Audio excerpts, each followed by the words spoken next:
They are working to keep you safe at the polls. San Diego Police Captain Wes Morris and Officer Delilah Lopez joining us this morning. Good morning to both of you, and thank you for taking time to be here with us. Thanks for having us. As Election Day is approaching tomorrow, what are you doing to keep voters safe for those who are concerned for their safety?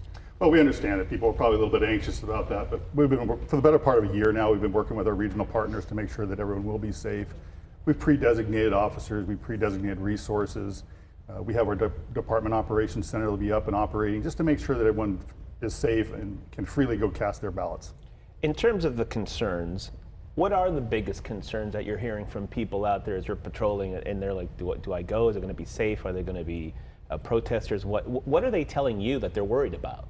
I think the biggest concern is just the safety of the election itself. And I think that is, most everyone should have gotten their ballot. If they want to feel more comfortable and fill that out at home and then drop it off, it kind of reduces their time there. Yeah. Or they can go to the site and actually do the filling out their ballot at the site too as well.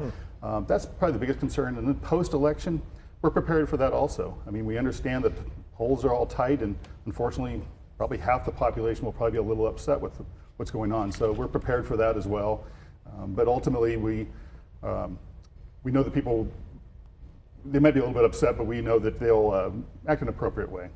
There are a lot of people who've already cast their ballot, they put it in the mail or they've dropped it off. But if you're one of those people who actually are waiting to do it tomorrow, is there advice that you can offer to people about what to do to just be safe tomorrow?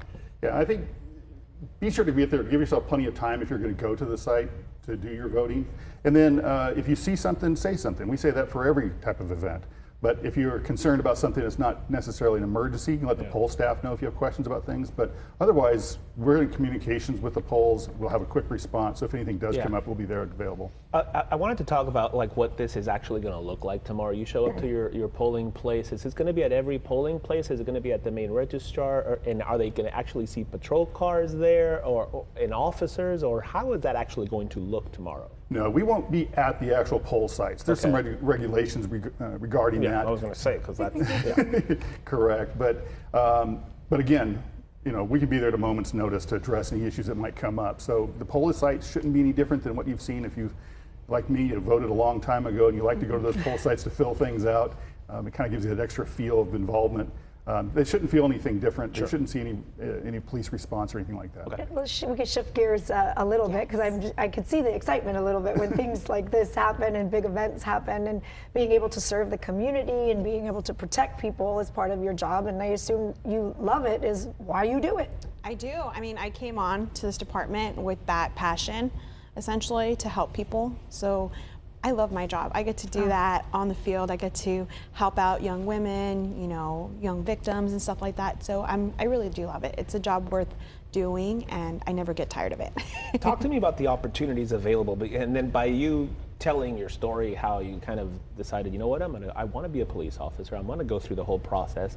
What do you tell folks out there about what possibilities are out there and the opportunities to maybe join the force if that's what their interest is? Yeah, we have endless opportunities, anywhere from obviously law enforcement, dispatching, we have the forensic lab. There's just so many that you can branch out to. Specifically for me, I've been on for about 6 years, and I always wanted to do this. And being able to do this in a department where it's so big, specialized units are available, growth as far as career advancement is going to be a lot faster with our department. So I love that we get to do this. I'm always interested, because you said you always wanted to do this, and as a woman, it's not, it's something that they want more women in the department. As a little girl, you wanted to do it, and what moment did you realize this is kind of cool? I want to do this and help people and protect them back. When did you know?